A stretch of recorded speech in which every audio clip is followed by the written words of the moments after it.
Praise lord. అందరికి వందనాలు. మన ప్రాతకాల ప్రార్థన ప్రారంభించుకుందాం. పిల్లరా, ప్రార్థన చేసుకుందాం.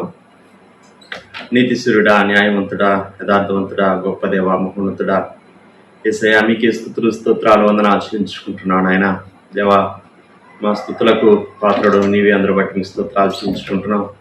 దేవా, మరొకసారి ప్రభువా, గొప్ప దేవుడైనటువంటి మిమ్మల్ని దేవా వేకుజామున మేము స్తుతించడానికి, గణపరచడానికి, దేవా రీతిగా మీతో నాయన సమయం గడపడానికి మాకు ఇచ్చినటువంటి మంచి సమయం కొరకు, మంచి తరుణం కొరకు మీకు స్తోత్రాలు వందనాలు చేయించుకుంటున్నాను. ఆయన దేవా ప్రభా, మమ్మల్ని తగ్గించుకొని మీ వైపు చూస్తున్నాం తండ్రి. మీకు స్తోత్రాలు చేయించుకుంటున్నాను. ఆయన దేవా, పాడుకునే పాటను మా కొరకు దీవించండి. మా స్తుతుల మీద మీరు ఆశీనులైన ప్రార్థన చేస్తున్నాం. మీ స్తోత్రాలు వేకుజామున మేము స్తుతించడానికి మాకు ఇస్తున్నటువంటి గొప్ప ఆధిక్యత కొరకు మీ స్తోత్రాలు వందనాలు చేయించుకుంటున్నాం. దేవా, అలాగ తండ్రి 91వ కీర్తన విశ్వాసంతో నిరీక్షణతో చదువుకునే సమయం అంతటిని కూడా మా కొరకు దీవించండి, ఆశీర్వదించమని ప్రార్థన చేస్తున్నాం. మీ స్తోత్రాలు అలాగ తండ్రి మీ వాక్యం వినే సమయం అంతటిని కూడా మా కొరకు దీవించండి. ఆయన దేవా, కృప చూపించండి. ప్రతి కుటుంబం కొరకు మీ స్తోత్రాలు వందనాలు చేయించుకుంటున్నాం. దేవా, ప్రతి చోట మీ సన్నిధి ప్రసన్నత మెండుగా మీరు అనుగ్రహించమని ప్రార్థన చేస్తున్నాం. మీ స్తోత్రాలు మీరు పరిశుద్ధాత్మ రూపంలో మా మధ్య సంచరించే గొప్ప దేవుడిగా ఉంటున్న విధానం అంతటి కొరకు స్తోత్రాలు చేయించుకుంటున్నాం. సమస్త విషయాల్లో సహాయం చేయండి. మీ నామానికి మనం తెచ్చుకోండి. ముందున్న సమయం అంతటి కూడా మా కొరకు దీవించండి. ఆయన దేవా ప్రభా, ఈ దినమెల్లా మేము మీ శక్తి కలిగి, దేవా మీ బలం కలిగి, దేవా ముందుకి సాగిపోయినట్లుగా, దేవా తండ్రి నాయన మీరే మీ మహాకృపను దేవా మీరు మాకు అనుగ్రహించమని ప్రార్థన చేస్తున్నాం. మీ సన్నిధానంలో 1 గంట సమయం మేము గడుపుతూ ఉండగా దేవా తండ్రి నాయన మా చెయ్యి మీరు పట్టుకోమని ప్రార్థన చేస్తున్నాను. ఆయన ఈ దినమెల్లా ప్రభా తండ్రి మీతో మంచి సహవాసం కలిగి మేము సాగిపోవడానికి దేవా తండ్రి ఈ సమయాన్ని మా కొరకు ఎంతో మేలుకరంగాను దీవెనకరంగాను ఉంచమని యేసయ్య సర్వశక్తి కలిగిన నామములో స్తుతించి ప్రార్థన చేసి అడిగి వేడుకొంచున్నాం పరలోకపు తండ్రి. ఆమేన్, ఆమేన్. సమయంలో పాట పాడి దేవుని నామాన్ని మహిమపడదాం. కరుణాత్మక గీతాల్లో నుంచి 201వ పాట పాడుతున్నాం. ప్రేమ యేసయ్య ప్రేమ, మారనిది మరువనిది వేడనిది ఎడబాయనిది. ప్రేమ యేసయ్య ప్రేమ, ప్రేమ యేసయ్య ప్రేమ, ప్రేమ యేసయ్య ప్రేమ, ప్రేమ యేసయ్య ప్రేమ, మారనిది మరువనిది వీడనిది ఎడబాయనిది, మారనిది మరువనిది వీడనిది ఎడబాయనిది. ప్రేమ యేసయ్య ప్రేమ, ప్రేమ యేసయ్య ప్రేమ, ప్రేమ యేసయ్య ప్రేమ, ప్రేమ యేసయ్య ప్రేమ.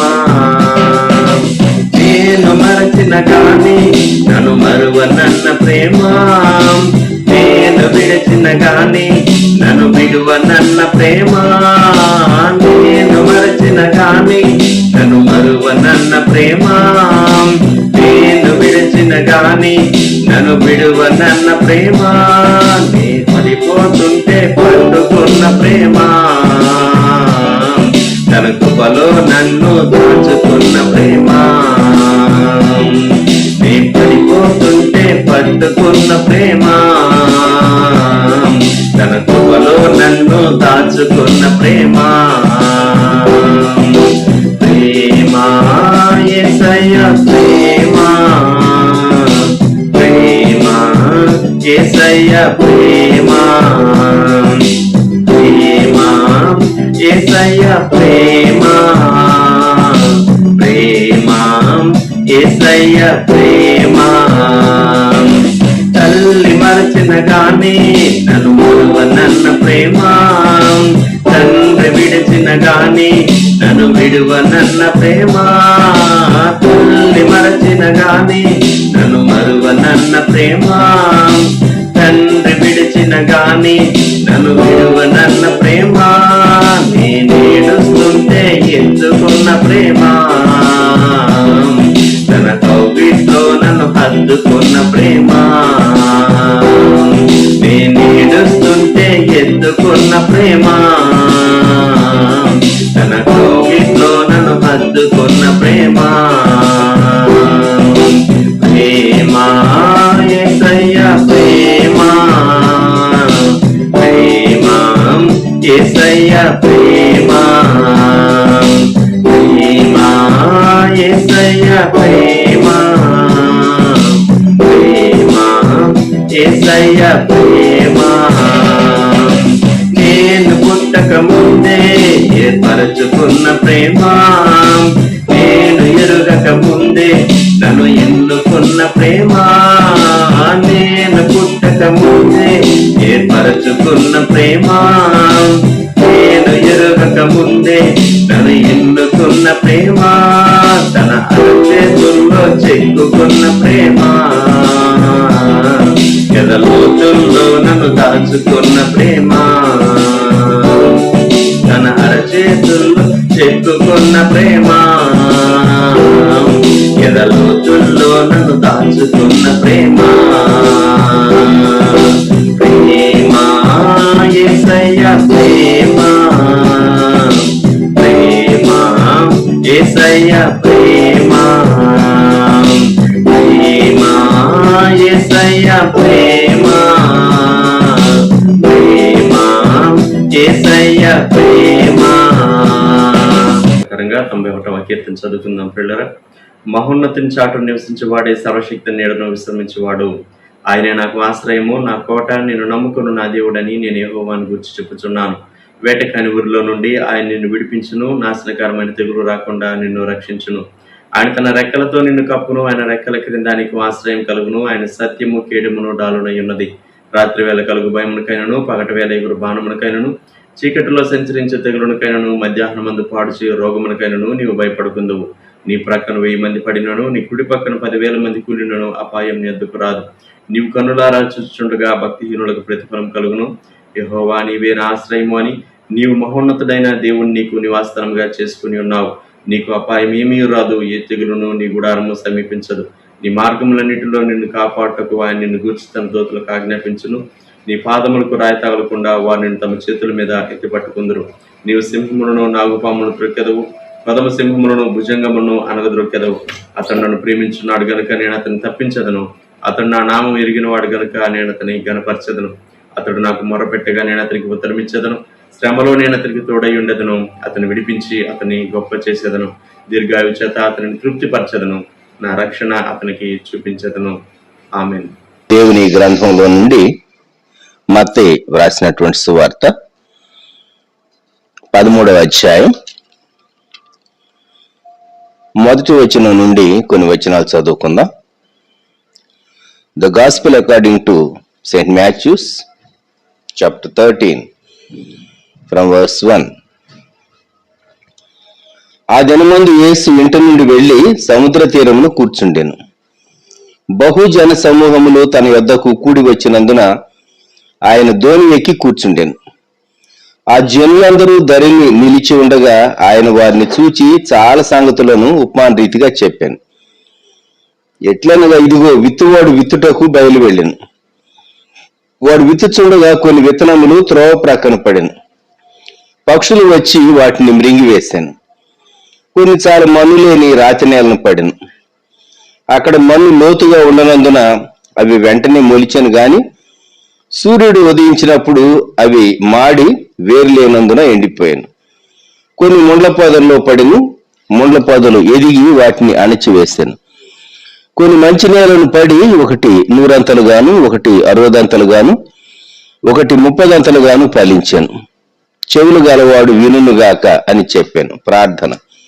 ప్రియ ప్రభా, ఈ ప్రాతకాలం మీ సన్నిధానంలో మీ వాక్యమును ధ్యానించుటకు, మీ మాటలతో మా హృదయంలోని బలపరచుకోటకు మీ సన్నిధానంలో చేరి ఉన్నాం. ఈ సమయాన్ని మీరు మా కొరకు ఆశీర్వదించి దీవించి మాతో మాట్లాడి బలపరచమని యేసయ్య నామములో ప్రార్థిస్తూ ఉన్నాము తండ్రి. ఆమేన్. యేసుక్రీస్తు ప్రభువారు ఒక నూతనమైనటువంటి ప్రసంగ వేదిక నుండి ఆయన బోధించడం ప్రారంభించాడు. ఇది సునగోగులో మాట్లాడేటటువంటి ప్రసంగ వేదిక కాదు. దోణెను తన ప్రసంగ వేదికగా ప్రభు చేసుకున్నారు. ఆయనేమో దోణిలో కూర్చున్నాడు.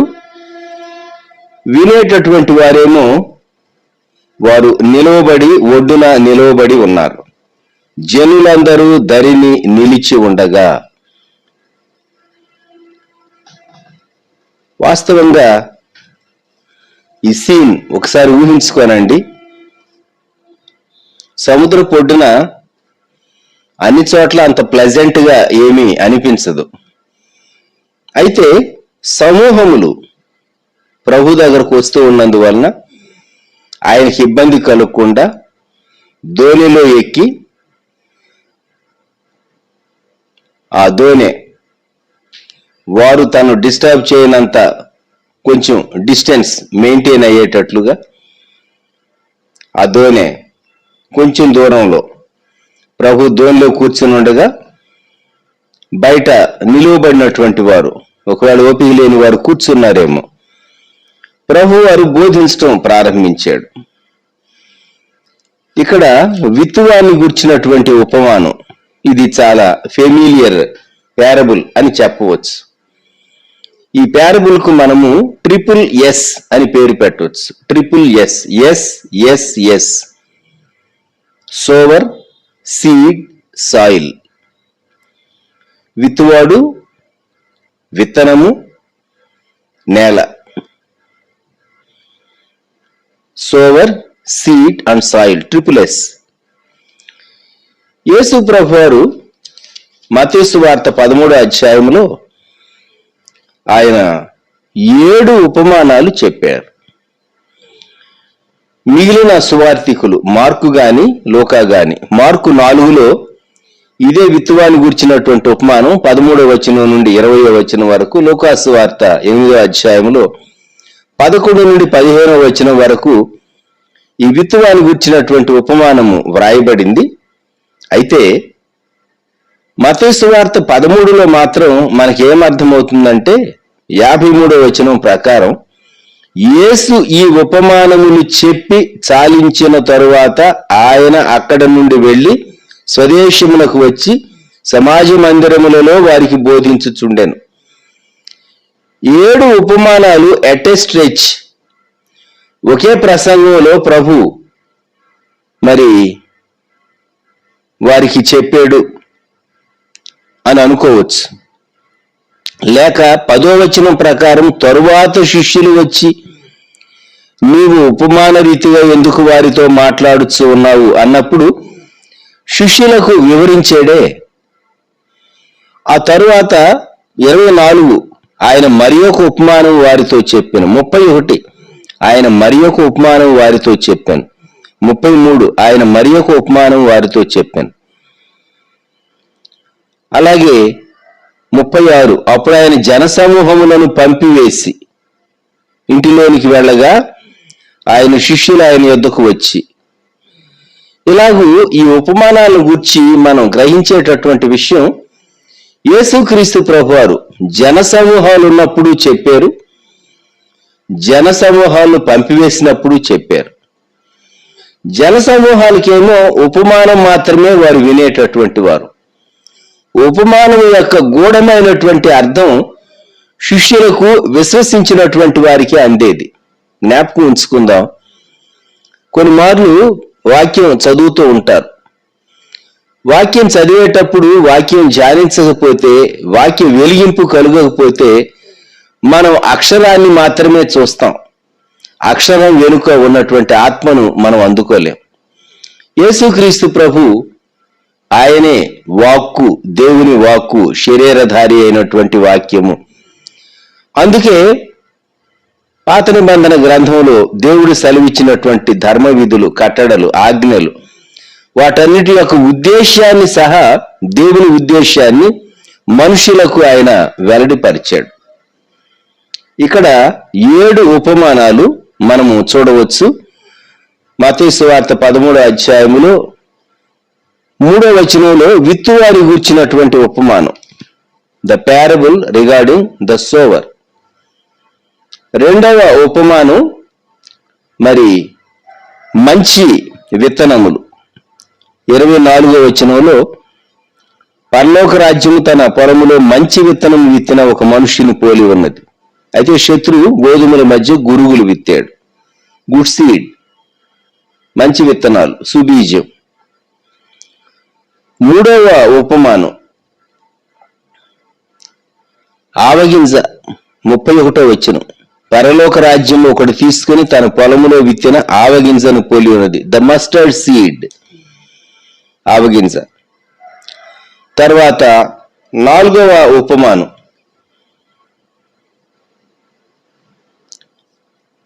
ముప్పై 33వ వచనం. పరలోక రాజ్యం ఒక స్త్రీ తీసుకుని పిండి అంతయు పులిసి పొంగు వరకు 3 కుంచముల పిండిలో దాచిపెట్టిన పుల్లని పిండిని పోలి ఉన్నది. తర్వాత 5వ ఉపమానం 44వ వచనంలో పరలోక రాజ్యము పొలములో దాచబడిన ధనమును పోలి ఉన్నది.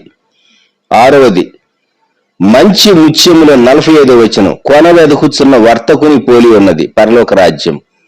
47వ వచనం మరియు పరలోక రాజ్యము సముద్రములో వేయబడి నానా విధములైన చేపలను పట్టిన వలను పోలి ఉన్నది. ఈ ఉపమానాలన్నీ మనం ధ్యానం చేసేటప్పుడు, ఎవరికైనా చెప్పేటప్పుడు క్రైస్తవ్యం బోధించేటటువంటి ఇమేజెస్, యేసుక్రీస్తు ప్రభువు ఎన్నుకున్నటువంటి ఉదాహరణలు, సామాన్యమైనటువంటి దృశ్యాలు. ఒక ఆసియా ఖండంలో సాధారణంగా వ్యక్తులు చూచేటటువంటి దృశ్యాలను యేసుక్రీస్తు ప్రభు వారు ఎన్నుకొని పారమార్థిక సత్యాలను ఆయన వివరించాడు. సామాన్యమైనటువంటి విషయాలను తీసుకొని, అందుకే ప్యారబుల్ అంటే an earthly story with heavenly meaning, పరలోక అర్థముతో భూ సంబంధమైనటువంటి కథ. సంఘటనేమో భూమి మీద జరిగినట్టుగా కనబడుతుంది, ఎర్త్లీ స్టోరీ, కానీ దాని అర్థం పర సంబంధమైనటువంటి అర్థంగా, హెవెన్లీ మీనింగ్, పారమార్థిక సత్యాన్ని మనము గ్రహించవచ్చు. ఇప్పుడు ఈ ఉపమానాన్ని గురించి మనం స్టడీ చేసినప్పుడు యేసు ప్రభు వారే ఉపమానం యొక్క అర్థం వివరించి చెప్పాడు. అది శిష్యులకు చెప్పాడు. ఎవరు లోతైనటువంటి రీతిగా వాక్యాన్ని గ్రహించగలరు అంటే, ఎవరు ఆశతో, ఆసక్తితో, పట్టుదలతో వెతుకుతారు. గుర్తుంచుకోనండి, దినంలో చాలా ఎర్లీ అవర్స్లో ప్రభు సన్నిధానంలో పట్టుదలతో మరి మీరు ఏకీభవిస్తూ ఉన్నారు. దేవునికి స్తోత్రం. ఈ గంటల్లో నిద్ర లేచి సిద్ధపడి దేవుని వాక్యం వినటానికి తీర్మానం చేసుకుని మనము బైబిల్ తీసుకుని కూర్చోవటమే అది చాలా గొప్ప ఎక్సర్సైజ్ అని చెప్పాలి.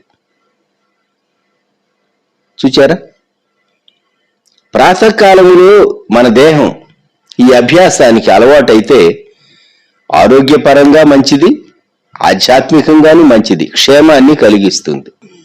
చుట్టూ ప్రశాంతంగా వాతావరణం ఉన్నప్పుడు మన మనస్సులో అనేక ఇతర విషయాలు, లోక సంబంధమైన విషయాలు, ఇతర బాధ్యతలను గూర్చి అవన్నీ మన మనసులోనికి ఆలోచనలు రాకమునిపే, when the mind is fresh, మనము దేవుని వాక్యం వైపు చూడటం, దేవుని వాక్యాన్ని ధ్యానం చేయటం చాలా గొప్ప ధన్యత. మత్తయి సువార్త 13వ అధ్యాయంలో ప్రభు వారు చెప్తూ ఉన్నాడు 18వ వచనం నుండి, విత్తువాని గూర్చిన ఉపమాన భావం వినుడి. ఎవడైనను రాజ్యమును గూర్చిన వాక్యము వినియు గ్రహింపకి ఉండగా దుష్టుడు వచ్చి వాని హృదయములో విత్తబడిన దాన్ని ఎత్తుకొని పోవును. త్రోవ ప్రక్కను విత్తబడినవాడు వీడే. రాతి నేలను విత్తబడినవాడు వాక్యం విని వెంటనే సంతోషముతో దాన్ని అంగీకరించువాడు. అయితే అతనిలో వేరు లేనందున అతడు కొంతకాలము నిలుచును గాని వాక్యము నిమిత్తము శ్రమ అయినను హింస అయినను కలుగగానే అభ్యంతరపడును. ముళ్ళ పొదల్లో విత్తబడిన వాడు వాక్యము వినువాడే గాని ఐహిక విచారమును ధనమోసమును ఆ వాక్యమును అణిచివేయును గనుక వాడు నిష్ఫలుడగును. మంచి నేలను విత్తబడిన వాడు వాక్యము విని గ్రహించువాడు. అటివారు సఫలులై ఒకడు 100 అంతలుగాను, ఒకడు 60 అంతలుగాను, ఒకడు 30 అంతలుగాను ఫలించును అనెను. యేసుక్రీస్తు ప్రభువారే ఈ ఉపమానం యొక్క భావం తాను వివరించి చెప్పారు. ఇక్కడ మొత్తం 3 రకాలైనటువంటి నేలల్లో విత్తనం ఫలించలేదు. అయితే మంచి నేల అది కూడా మళ్ళా 3 రకములుగా ఉన్నది. కనుక మొత్తం 6 రకముల నేలను గురించి మనం ఇప్పుడు దేవుని వాక్యంలో నుండి జ్ఞాపకం చేసుకోవచ్చు. 6 రకములైనటువంటి నేలలు. సరే, మొట్టమొదటిది త్రోవ ప్రక్కన, 19వ వచనం. త్రోవ ప్రక్కన ఎవరు వీరు? వీరు మీటింగ్కి వచ్చినటువంటి వారే. వాక్యాన్ని విన్నారా? వాక్యాన్ని విన్నారు. 19వ వచనం, ఎవడైనను రాజ్యమును గూర్చి అనగా దేవుని రాజ్యమును గూర్చిన వాక్యము వినియు గ్రహింపక ఉండగా. కొంతమంది తమ ఆలోచనను ఎంత మటుకు లిమిట్ చేసుకుంటారు అంటే, ఎవరో పిలిచారు, కుటుంబీకులు పిలిచారు, బంధువులు పిలిచారు, స్నేహితులు పిలిచారు, మీటింగ్కి వచ్చారు, లేక ఒక మంచి ప్రోగ్రాం వస్తుంది టీవీలో, లేకుంటే సెల్లో ఒక యూట్యూబ్ ఛానల్లో దేవుని వాక్యం వస్తూ ఉంది, వినండి అని వారు ఆహ్వానించవచ్చు, బలవంత పెట్టవచ్చు. అయితే విన్నారు, కానీ తర్వాత జరిగినటువంటి విషయం, దుష్టుడు వచ్చి వాని హృదయములో విత్తబడిన దానిని ఎత్తికొని పోవును. ఎంత ఫాస్ట్గా వాక్యం వారు విన్నారో అంత ఫాస్ట్గా సాతాను అక్కడ వర్క్ చేసి ఆ వాక్యం యొక్క ఛాయలు, ఆనవాళ్లు ఏమీ లేకుండా రిమూవ్ చేసేస్తాడు. దుష్టుడు వచ్చి వాని హృదయంలో విత్తబడిన దాన్ని ఎత్తికొని పోవును. ఎందుకు సాతానుకు భయం? వాక్యము హృదయంలో పనిచేస్తే త్రోవ ప్రక్కన పడ్డ విత్తనం, ఆ విత్తనం అక్కడే ఉంటే, తర్వాత అది భూమిలోనికి వెళితే, కొంచెం చెమ్మ ఉంటే, వర్షం పడితే, వాతావరణం అనుకూలంగా ఉంటే ఆ విత్తనం ఫలిస్తుంది. అందుకే విత్తనమే లేకుండా చేస్తే ఇక ఆ విత్తనం ఫలించడానికి అవకాశం ఉండదు. ఒక వ్యక్తి మారు మనస్సు పొందటానికి వాక్యం హృదయంలో ఉంటే, వాక్యం హృదయంలోనికి దిగితే హృదయాన్ని ఏం చేస్తుందంటే పగలగొడుతుంది. ఇక్కడ త్రోవ ప్రక్కన అది హార్డ్ సాయిల్. ఎందుకంటే ప్రజలు నడిచి నడిచి నడిచి త్రోవ కూడాను హార్డ్గా ఉంటుంది. త్రోవ ప్రక్కన కూడా అలాగే ఉంటుంది సహజంగా. అక్కడ విత్తనమే లేకుండా సాతాను వెంటనే ఎత్తుకొని పోయాడు. అంటే సాతానును ఎత్తుకొని పోనిచ్చారు. గుర్తుంచుకుందాం, సూళ్ళూరుపేటలో కోతులు వస్తూ ఉంటాయి కొన్ని ప్రాంతాల్లో. షారోను మందిరం ఉన్నటువంటి ప్రాంతాల్లో పీరియాడికల్ గా కోతులు దండయాత్ర చేస్తూ ఉంటాయి. అందుకే అలర్ట్ గా గమనిస్తూ ఉంటాం. అవసరమైతే వరండాలో ఒక పెద్ద కర్ర ఉంటుంది. కోతులు వస్తే అవి చెట్లు కొమ్మలు విరుస్తాయి, గంతులేస్తాయి, శబ్దాలు చేస్తాయి, చుట్టుపట్ల చెట్ల మీద ఎక్కుతాయి. అవి కోతులు కాబట్టి కోతి పనులే చేస్తాయి.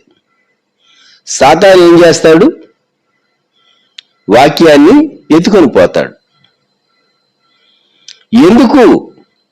ఎక్కడ వాక్యము నిలిచి ఉంటే ఈ వ్యక్తి పరలోక రాజ్యానికి వెళ్ళిపోతాడో, సాతాను రాజ్యం నుండి తాను విడిపించబడతాడు. ఫరో ఇశ్రాయేలీ ఐగుప్తులో నుండి పర్మనెంట్ గా వెళ్ళిపోయారు అని తెలియగానే తాను శ్రేష్టమైనటువంటి రథాలతో అలాగే తన సైన్యముతో బయలుదేరి ఇశ్రాయేలీలను తరిమేదను, వారిని కలుసుకుంటాను, నా కత్తి దూసేదను అని అనుకున్నాడు శత్రువు.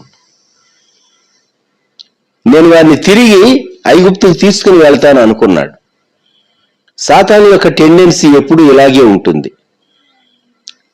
సాధారణంగా దేవుని వాక్యం సాతాను విననివ్వడు.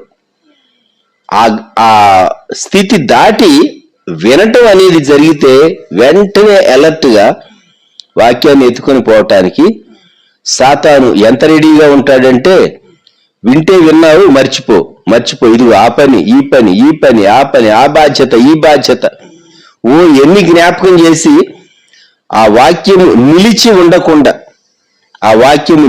ఉండకుండా వినియు గ్రహింపక ఉండగా. ఎప్పుడు గ్రహించగల వాక్యాన్ని? దాని ధ్యానం చేస్తే, దానిపైన మనస్సు ఉంచితే. దేవుడు ఏం మాట్లాడుతూ ఉన్నాడు?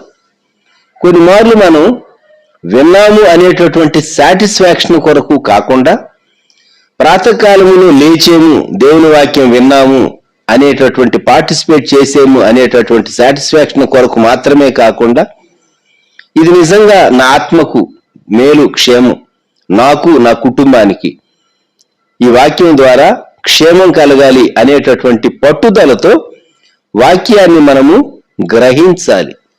దివారాత్రము ధ్యానించుట అంటే కొన్ని మార్లు ఒక థాట్, మనం ఆలోచన మన హృదయంలో ఉంచుకుంటే అది మన మైండ్ అంతటిని డామినేట్ చేస్తూ ఉంటుంది.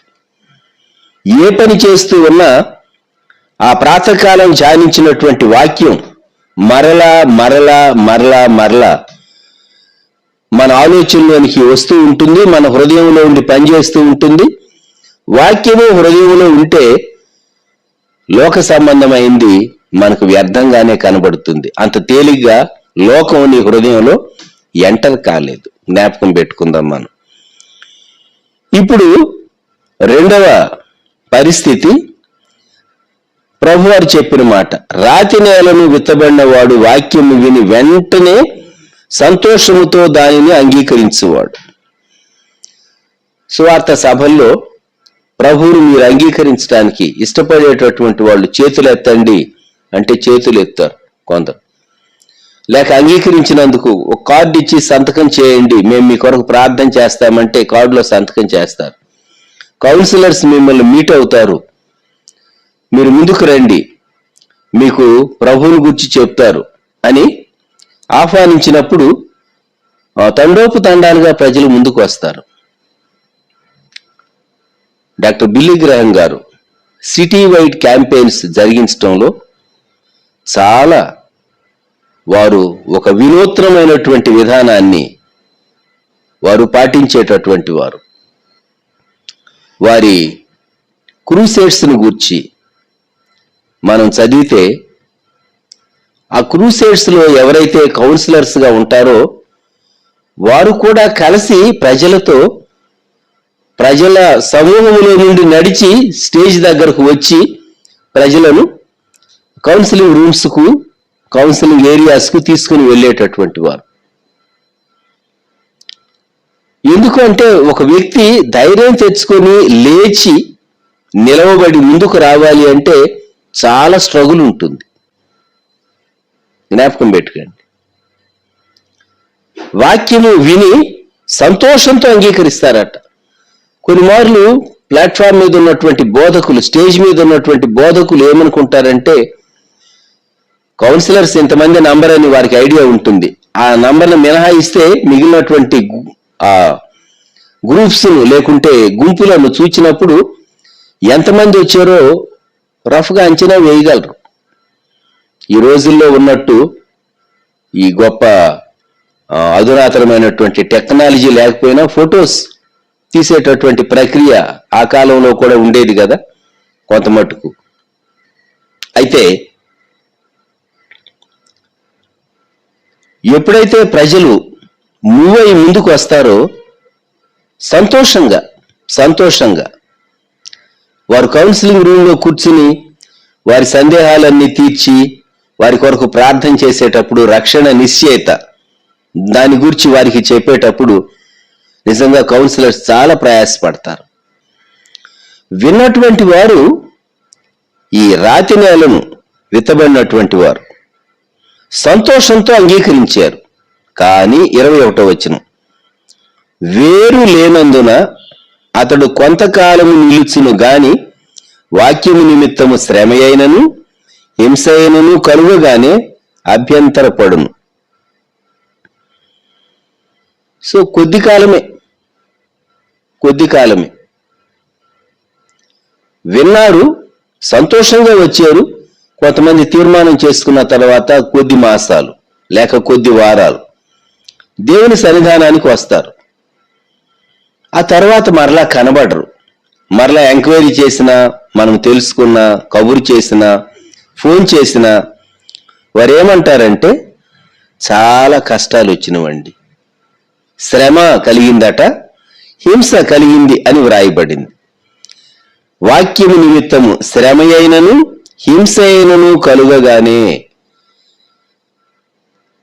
లోకంలో జీవించినప్పుడు కష్టాలు వస్తే వాటిని గూర్చి జీవితం కష్టాలు వస్తాయి అనుకుంటారు. యేసు ప్రభువుని నమ్మిన తర్వాత కష్టాలు వస్తే నీ యేసు ప్రభువు నమ్ముకున్నందుకే, నేను అంతకు మునుపు సేవించేటటువంటి దేవుళ్ళు లేక దేవతలు వారిని విడిచిపెట్టినందువల్లనే, మా పితరుల యొక్క పూర్వీకుల యొక్క పద్ధతిని నేను విడిచిపెట్టినందువల్లనే నాకు ఇన్ని కష్టాలు వచ్చినాయి అని అనుకుంటారు. ఒక భిన్నమైనటువంటి జీవితం జీవించడం ప్రారంభించిన తర్వాత ఖచ్చితంగా శ్రమలు వస్తాయి, హింస కూడా కలుగుతుంది. హింస ఎవరి నుండి కలుగుతుంది? కుటుంబీకులు, స్నేహితులు. పాప సంబంధమైనటువంటి అలవాట్లు కలిగిన వారు, ఒక యవనస్తుడు మారు మనసు పొందాడు అనుకుందాం, వాక్యాన్ని అంగీకరించాడు అనుకుందాం, తన స్నేహితులు విడిచిపెడతారా అంత తేలిగ్గా? మళ్ళా మేము నిన్ను మాతో కలుపుకోమా, నువ్వు యేసు ప్రభు మార్గంలో వెళ్తావా, మమ్మల్ని అన్యాయం చేస్తావా, మేము నిన్ను వదిలిపెడతామా అన్నట్టుగా వారు అతన్ని వెంబడిస్తారు.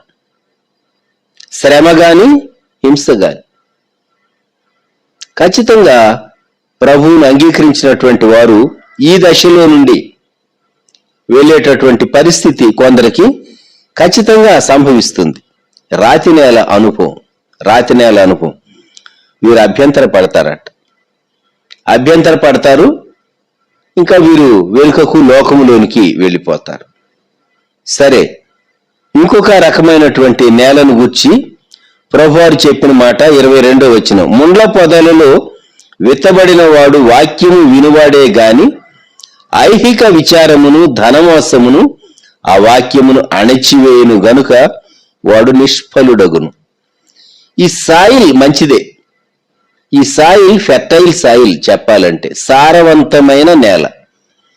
ఎంత సారవంతమైన నేల అంటే విత్తనము ఫలించింది, అలాగే కలుపు మొక్కలు, ముండ్ల పొదలు వచ్చినాయి. ముండ్ల పొదలు కూడా సైమల్టేనియస్ గా డెవలప్ అయినవి అని చెప్పవచ్చు. సారవంతమైనటువంటి హృదయం అంటే రెండింటిని హృదయంలో ఎంటర్టైన్ చేస్తూ ఉన్నాడు తాను. దేవుని వాక్యము ఎదగనిస్తూ ఉన్నాడు. లోక సంబంధమైనటువంటి చింతలు, ఒకటి ఐహిక విచారము, రెండు ధనమోసము. ఐహిక విచారం ఇంగ్లీష్లో కేర్ ఆఫ్ దిస్ వరల్డ్ అని ఉన్నది. ధనమోసము డిసీట్ఫుల్నెస్ ఆఫ్ ద రిచెస్. ధనం అనేది చాలా మనిషిని మోసగిస్తుంది. ఒక వ్యక్తి చాలా ధనికుడుగా ఉంటాడు, కొన్నిసార్లు హఠాత్తుగా తన సంపద యొక్క విలువ తగ్గిపోవచ్చు.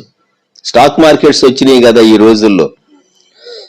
ఈ స్టాక్ మార్కెట్ ఏం చేస్తాయి అంటే ఇండిసిస్ ఒక వ్యక్తిని చాలా సంపన్నుగా చేస్తాయి, లేకుంటే తన ఆస్తి యొక్క విలువలో 10%, 20% హఠాత్తుగా తగ్గిపోయేటట్టు చేస్తే, వాళ్ళకి బీపీ వచ్చేటట్టు చేస్తే, కొంతమంది ఇన్వెస్టర్స్ ఆర్ట్ ఫెయిల్ అయ్యేటట్టు చేస్తే.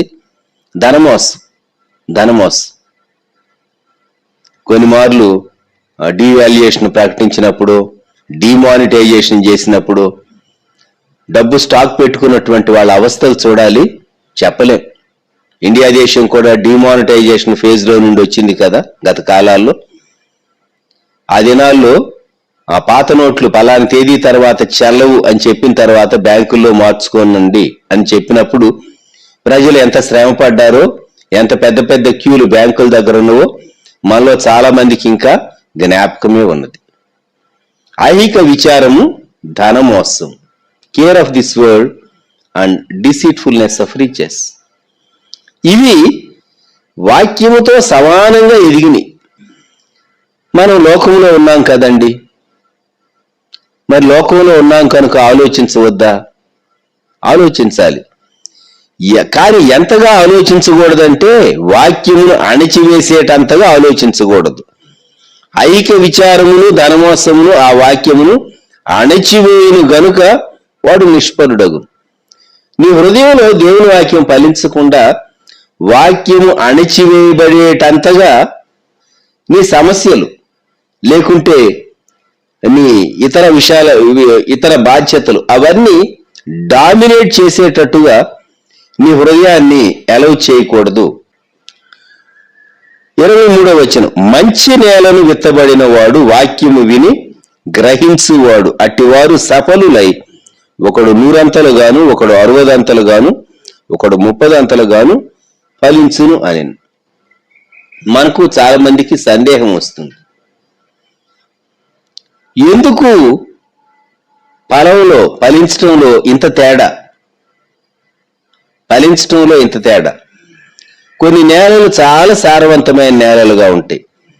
వాటికి వేయబడేటటువంటి ఎరువు కూడా కారణం కావచ్చు, అక్కడ ఉన్నటువంటి వాతావరణం కారణం కావచ్చు, నీటి సదుపాయం కారణం కావచ్చు, తెగులు రాకపోవటం కారణం కావచ్చు, ఆ వ్యవసాయదారుడు తీసుకున్నటువంటి శ్రద్ధ కారణం కావచ్చు.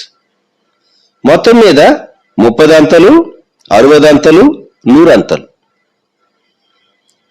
నాకు అనిపిస్తుంది కొంతమంది తమ జీవితంలో చివరి భాగంలో యేసు ప్రభు నమ్ముతారు. అంటే జీవితకాలం అంతా తాము తమ కుటుంబం కొరకు, తమ బాధ్యతల కొరకు, తమ ఉద్యోగం కొరకు, తమ వ్యాపారం కొరకు వారు సమయం అంతటిని వెచ్చించుకొని జీవితం యొక్క చివరి దశలో అప్పుడు దేవుని వైపు తిరిగేటటువంటి వారు ఉంటారు. వారు కూడా ఫలిస్తారు, కానీ 30 60 కాదు, 100 కాదు. ఎందుకని? శ్రేష్టమైనటువంటి కాలాలు వారు పోగొట్టుకున్నారు. వారి ఆరోగ్యము బలము నిండుగా ఉన్నటువంటి కాలంలో వారు దేవుని కొరకు జీవించుట, దేవుని కొరకు ఫలించుట అనేటటువంటి స్థితి లేదు గనుక వారు 30 అవుతారు కానీ 60 గారు, 100 గారు. కొంతమంది మిడిల్ ఏజ్ ప్రభువుని అంగీకరిస్తారు. లోకం కొరకు తమ శక్తిని దారపోసి చాలా మట్టుకు తమ శ్రమ అంతటిని, తమ టాలెంట్స్ అన్నిటినీ లోకం కొరకు వాడి మిడ్ లైఫ్లో ప్రభు తట్టు తిరుగుతూ ఉంటారు. వారు దేవుని కొరకు కొంత చేయగలరు, కానీ 100 అని మాత్రం వారిని గుర్చి మనం అనలేం. ఎందుకంటే దానియేలు గ్రంథంలో వ్రాయబడినటువంటి మాట ఆఖరి అధ్యాయంలో 12వ అధ్యాయం 3వ వచనం, బుద్ధిమంతులైతే ఆకాశ మండలములోని జ్యోతులను పోలిన వారే ప్రకాశించెదరు, నీతి మార్గం అనుసరించి నడుచుకున్నట్లు ఎవరు అనేకులను త్రిప్పుదరో వారు నక్షత్రము వలె నిరంతరమును ప్రకాశించెదరు. అనేక మందిని ప్రభు కొరకు సంపాదించాలి అంటే అంత తేలిగ్గా అయ్యేటటువంటి కార్యం కాదండి. కనుక తమ జీవితంలో చాలా మటుకు సగం శ్రేష్టమైనటువంటి జీవితం అంతా అయిపోయిన తర్వాత ప్రభు తట్టు తిరిగేవారు ఉంటారు. అప్పటి నుండి నమ్మకంగా జీవిస్తారు. బహుశా వారిని 60 అనుకోవచ్చేమో, కానీ 100 ఫలించేవారు ఉన్నారే. తమ బాల్య దినముల్లోనే సృష్టికర్తను స్మరణకు తెచ్చుకున్నవారు, టీనేజ్లో ఉండగానే లేదా ఇంకా ముందు అని అనుకుందాం, ప్రభువును నమ్మినటువంటి వారు, ప్రభు కొరకు జీవించినటువంటి వారు, కొన్ని మార్లు ఉద్యోగం చేయకుండా దేవుని కొరకు పరిచర్య చేసిన వారు, ఉద్యోగం చేసి కొద్ది కాలం దాన్ని విడిచిపెట్టి దేవుని సేవించిన వారు, తమ జీవితంలో అనేక దశాబ్దాలు, దశాబ్దం అంటే 10 ఏళ్ళు, అనేక దశాబ్దాలు ప్రభు కొరకు పరిచర్య చేసినటువంటి వారు, 100 ఫలించినటువంటి వారు అని చెప్పవచ్చు. ఇది మన క్యాలిక్యులేషన్ అనుకండి. మనం వారు ఓపికగా ఫలించారు అని కొందరిని గుర్చి మనం చెప్పవచ్చు. ఓపికగా పాలించారు. ఎందుకంటే వారి శక్తి అంతా ప్రభు కొరకే, వారి టాలెంట్స్ అన్ని ప్రభు కొరకే వాడినటువంటి వారు. వారిని గురించి మనం అలాగూ చెప్పవచ్చు. అయితే ఈ ఉదయకాలం నేను ఇంకొక క్లుప్త వివరణ మీకు చెప్పాలి అని అనుకుంటూ ఉన్నాను. 6 విధాలైనటువంటి నేలను గూర్చి మనం మాట్లాడుకుంటూ ఉన్నాం కదా. మనకున్నది ఒక్క హృదయమే. ఒక్క హృదయమే 6 విధాలైనటువంటి పరిస్థితుల్లో నుండి వెళ్ళగలదా అని ఆలోచిద్దాం మనం. 6 విధాలైనటువంటి పరిస్థితుల్లో నుండి బోధించేటటువంటి బోధకులు, పరిచారకులు, లేకుంటే వాక్యాన్ని బోధించేటటువంటి ఉపదేశకులు దేవుని వాక్యాన్ని చెప్తూ ఉంటారు. దేవుని వాక్య విత్తనం అనేది సీడ్, మన హృదయంలోనికి వెళ్ళేటటువంటి విత్తనం. అయితే దేవుని వాక్యం మన హృదయంలోనికి వెళ్ళి మన తలంపులను, ఆలోచనలను పరిశోధిస్తూ హృదయాన్ని సరిచేస్తుంది, శుద్ధి చేస్తుంది, మనల్ని ఒప్పిస్తుంది, పాపము నోట ఒప్పిస్తుంది, దేవుని తీర్పును గూర్చి ఒప్పిస్తుంది, దేవుని పరిశుద్ధతను సన్మానించేటట్లుగా జీవితాన్ని మార్చివేస్తుంది. ఇప్పుడు త్రోవ ప్రక్కన పడినటువంటి విత్తనం, యోహాను రాసినటువంటి మొదటి పత్రిక 2వ అధ్యాయం 17వ వచనంలో లోకము దాని ఆశ గతించిపోతూ ఉన్నది అని చెప్పేసేసి భక్తుడు యోహాను వ్రాశాడు. ఆ పైన శరీరాశ, నేత్రాశ, జీవపు డంబాన్ని గురించి చెప్తూ లోకము దాని ఆశ గతించిపోతూ ఉన్నది అని అన్నాడు ఆయన. త్వరగా నశించిపోయేటటువంటి లోకం యొక్క ఆశలు ఇవి హృదయంలో దేవుని వాక్యాన్ని నిలవకుండా దేవుని వాక్యం సాతాను ఎత్తుకొని పోయేటట్టు చేస్తాయి. ఈ స్టేజ్ దాటాడనుకోండి వ్యక్తి, 2వ స్టేజ్లోకి వస్తాడు. 2వ స్టేజ్లోనికి వచ్చినప్పుడు రాతి నేల, అది స్టోనీ గ్రౌండ్. ఈ రాతి నేలలో ఉన్నటువంటి వారు ఎవరితో పోల్చబడ్డారంటే దేవుని వాక్యాన్ని విని దాన్ని అంగీకరించేటటువంటి వారు, కానీ వేరు లేనందున, మన్ను లేనందున ఆ వేరు లోతుగా వెళ్ళలేదు అని మనం చదువుతాం. కొన్ని మార్లు చాలా ఫాస్ట్గా మారుమనసు పొందుతారు, కొందరు చాలా ఫాస్ట్గా మారుమనసు పొందుతారు. అయితే మరలా తిరిగి లోకంలోనికి ఫాస్ట్గా వెళ్ళిపోతారు. పౌలు భక్తుడు తిమోతికి వ్రాస్తూ 2వ పత్రిక 4వ అధ్యాయం 10వ వచనంలో తాను దేమ నన్ను విడిచి ఇహలోకములోనికి వెళ్ళిపోయాడు అంటాడు. డీమస్ పౌలంతటి గొప్ప భక్తులతో పరిచయం కలిగి ఉండి, ఆయన దగ్గర కొంత పరిచర్య చేసి, ఆయన దగ్గర ఉండి ఎలాగూ దేవ లోకములోనికి వెళ్ళగలిగాడు అని ఆలోచిస్తే మనకు ఆశ్చర్యం కలుగుతుంది. గమనించండి, ఈ స్టోరీ గ్రౌండ్ ఉన్నదే రాకీ సాయిల్, మన్ను లేదు.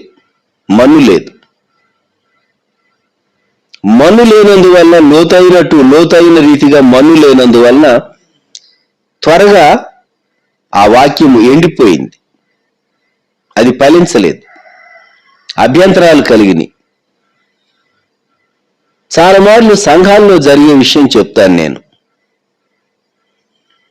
చిన్న విషయాలకు అభ్యంతర పడుతూ ఉంటారు. నీవు చేసే తప్పులన్నిటికీ దేవుడు లెక్క చూస్తే నీవెక్కడుంటావు? మనం చాలా చిన్న విషయాలు, అవి అంత ప్రధానమైనవి కాకపోవచ్చు, అయితే మనిషి మాత్రం చాలా అఫెండ్ అవుతూ ఉంటాడు.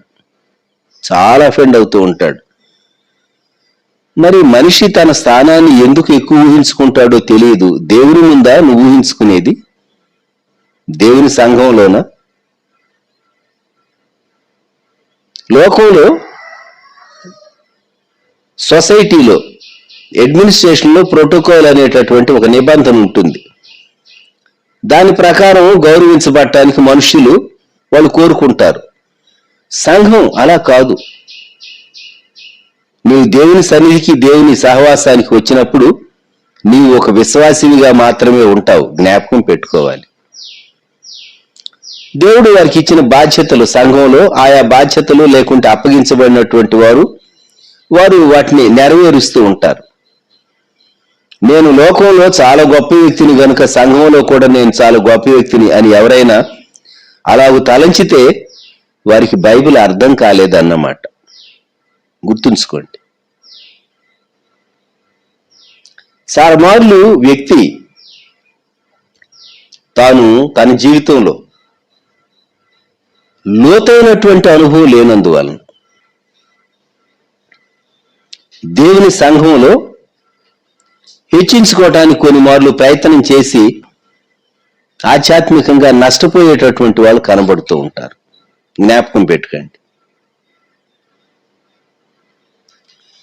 మూడవ విధమైనటువంటి నేలలోనికి వస్తే, ఇది సారవంతమైన నేలే గాని అక్కడ ఉన్నవి ముళ్ళ తుప్పలు లేకుంటే ముళ్ళ పొదలు ఎదిగినాయి.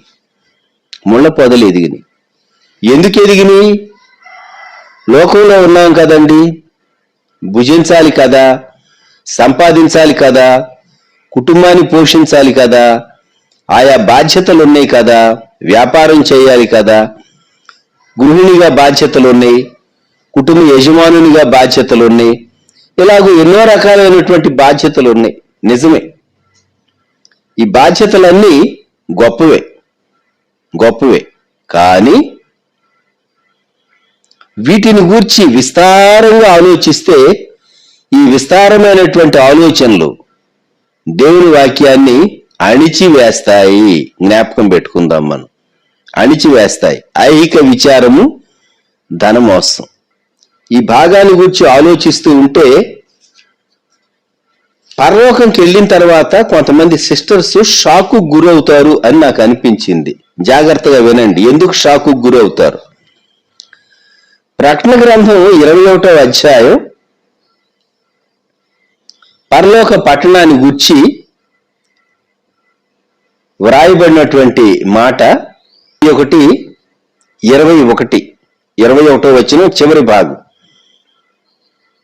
పట్టణపు రాజవీధి శుద్ధ సువర్ణమయమై స్వచ్ఛమైన స్ఫటికమును పోలి ఉన్నది.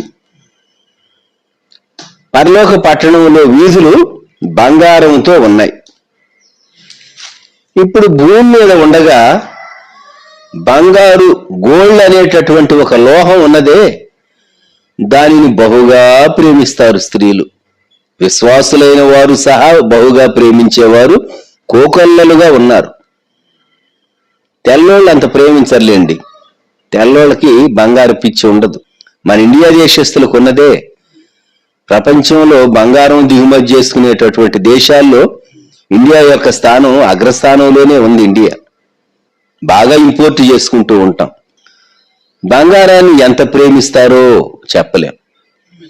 ఈ బంగారాన్ని బహుగా ప్రేమించిన వాళ్ళు, నేను ఒకసారి ఊహించుకున్నాను, ఆ బంగారు వీధుల మీద నడవాల్సి వస్తే ఎంత నొచ్చుకుంటారు పాపం, ఎంత దిగులు పడతారు అని ఊహించుకుంటే నాకు అనిపించింది, పాపం చాలా ఇబ్బందికి గురవుతారు. ప్రభువా, నేను నడవలే ప్రభువా, నేను ఇక్కడే కూర్చుంటాను ప్రభువా, ఆ బంగారు వీధిలో నడవాలంటే భయంగా ఉంది ప్రభువా, బాధగా ఉంది ప్రభువా అంటారా?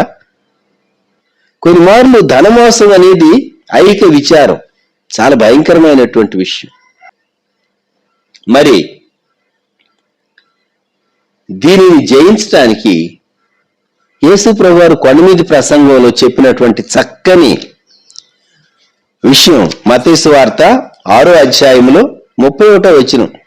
ఏమి తిందుమో, ఏమి త్రాగుదుమో, ఏమి ధరించుకుందుమో అని చింతింపకుడి.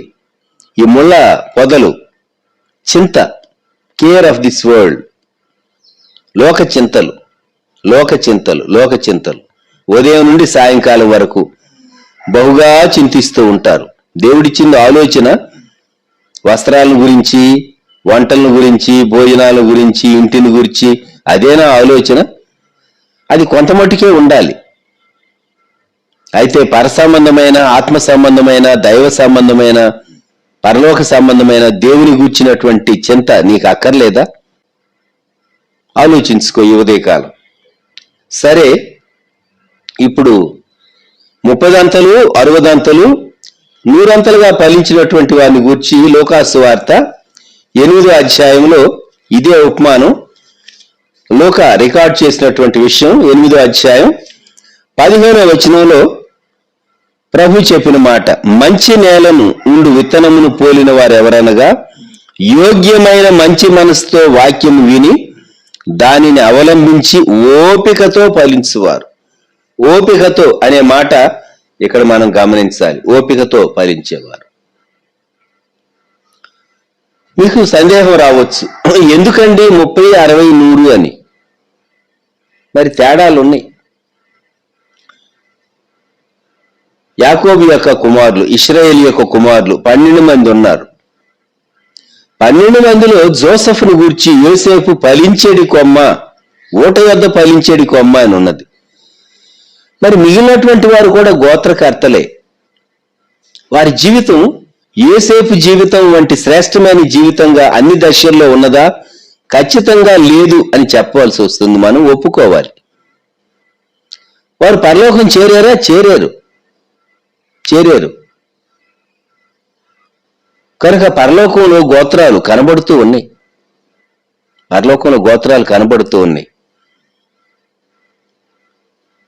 మనం కొన్ని మార్లు మన జీవితంలో మన జీవితాన్ని కంప్లీట్ గా ప్రభువుకు అప్పగించుకోకపోతే ప్రభు దానికి బాధ్యుడు కాదు. గుర్తుంచుకుందాం. ఇప్పుడు 60 కొంతమంది తమకు అనుకూలత కలిగిన కొలది ప్రభు కొరకు జీవిస్తారు, ప్రభు కొరకు పరిచర్య చేస్తారు. నా జీవితంలో నేను ఒక 10 years సర్వీస్ ఇంచుమించు ఉండగా నేను వాలంటరీ తీసుకున్నాను. ఎందుకంటే అర్లీగానే నేను బ్యాంకులో జాయిన్ అయ్యాను గనుక నా MA అయిపోయిన వెంటనే నేను ఎప్పుడైనా చాలా మంది యవనస్తులకు చెప్తాను, నేను నా MA ఆఖరు ఎగ్జామ్ రాసిన తర్వాత, ఫైనల్ ఎగ్జామ్లో ఆఖరి ఎగ్జామ్ రాసిన తర్వాత 1 దినము మాత్రమే ఖాళీగా ఉన్నాను. ఆ తర్వాత జాబ్లో, టెంపరీ జాబ్లో నేను జాయిన్ అయ్యి టీచర్గా, అలాగే ట్యుటోరియల్ కాలేజీలో లెక్చరర్గా, ఆ తర్వాత బ్యాంకులో జాయిన్ అయ్యాను. నేను ఖాళీగా ఎన్నడూ లేను, సోమరిగా లేను. నిరుద్యోగి అనేటటువంటి ఆ పరిస్థితి నాకు రానివ్వకుండా మా తండ్రి గారికి ఒక ధైర్యం కలిగే నిమిత్తం నేను అటువంటి తీర్మానంతో నా కెరియర్లో నేను ప్రవేశించాను.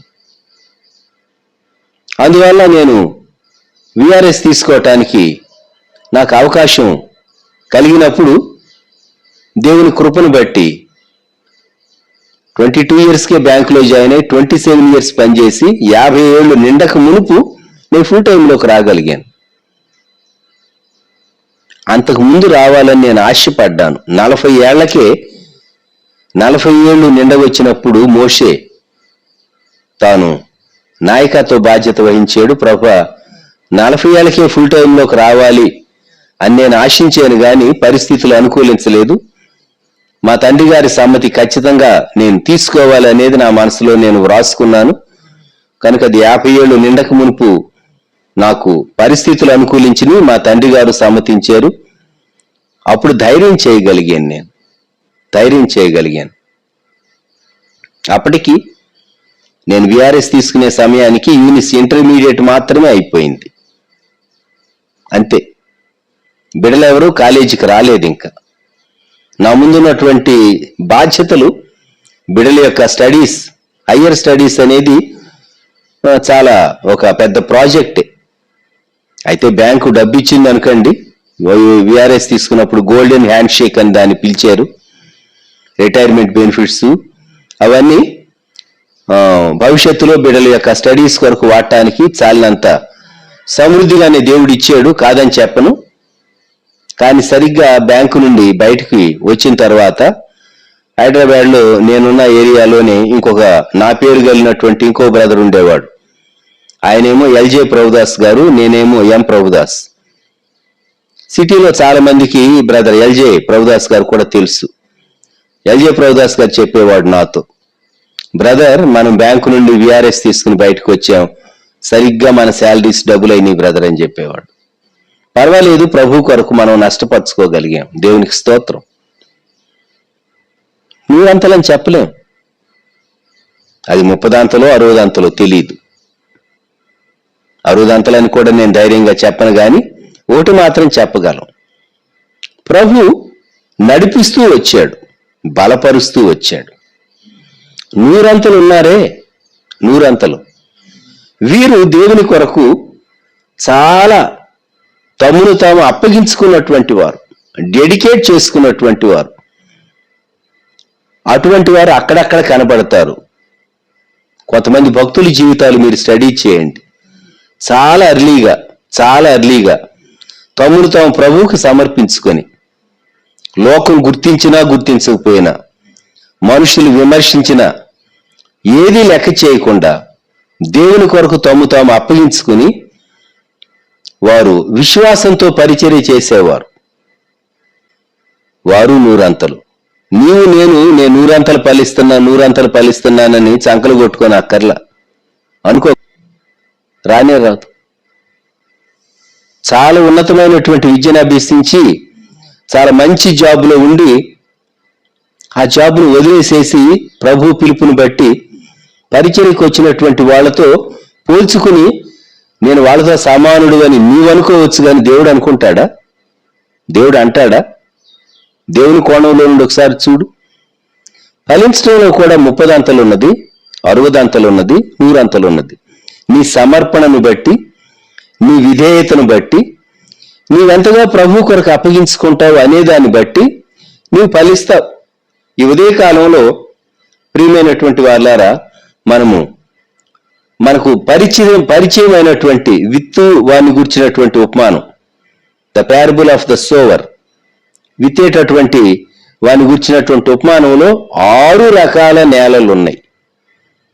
3 రకాల నేలల్లో వాక్యం ఫలించలేదు, 3 రకాల నేలల్లో వాక్యం ఫలించింది. వాక్యం ఫలించడంలో కూడా ఈ 3 రకాల్లో 30 ఉన్నది, 60 ఉన్నది, 100 ఉన్నది. మరి నీ హృదయాన్ని నీవెలాగూ ప్రభువుకు అప్పగించుకుంటున్నావు? చిన్న ప్రార్థన. ప్రియప్రభ, మీకు స్తోత్రాలు.